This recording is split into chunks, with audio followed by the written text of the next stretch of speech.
ఇందులో భాగంగా ఇంటింటికి యోగా కార్యక్రమానికి మీ అందరికీ స్వాగతం.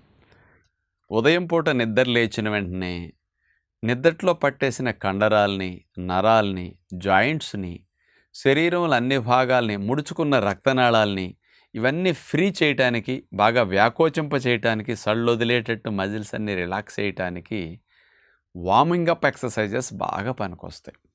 చంటి బిడ్డలు నిద్ర లేచిన వెంటనే చూడండి, ఒక్కసారి ఒళ్ళంతా బాగా విరుచుకోవటం, అటు కాళ్ళు కదపటం, ఇటు కాళ్ళు కదపటం ఎట్లా చేస్తారు?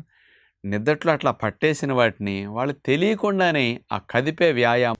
మీరు ఆసనాలు చేయాలన్నా, సూర్య నమస్కారాలు చేయాలన్నా, కాస్త ఇతర ధ్యానంలో కూర్చోవాలన్నా డైరెక్ట్గా వెళ్లకుండా ముందు ఇలాంటి వార్మప్స్ చేసి, తర్వాత సూర్య నమస్కారాలు, ప్రాణాయామాలు లాంటివి చేసి, అప్పుడు ఆసనాలు కానీ, అప్పుడు ధ్యానంలో కానీ వెళితే మీకు మనసు స్థిరముగా ఉంటుంది. చేసిన వాటి ద్వారా ఫలితం ఇంకెక్కువగా వస్తుంది.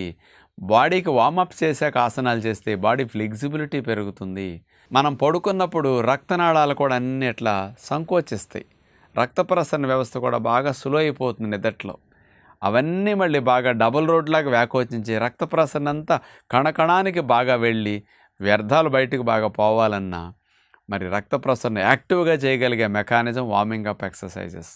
కాబట్టి ఇలాంటి వ్యాయామాలను తప్పనిసరిగా ప్రతిరోజు వయసుతో సంబంధం లేకుండా పిల్లల దగ్గర నుంచి పెద్దల వరకు సూక్ష్మ వ్యాయామాలు అంటాం కదా, మనం తక్కువలో ఎక్కువ లాభాన్ని పొందడానికి ఇవి అద్భుతంగా ఉపయోగపడతాయి. కాబట్టి 10 నిమిషాలు ఆరోగ్యం కొరకు ఇలాంటి వాటిని మానకుండా చేస్తే మంచిదని విజ్ఞప్తి చేస్తూ నమస్కారం.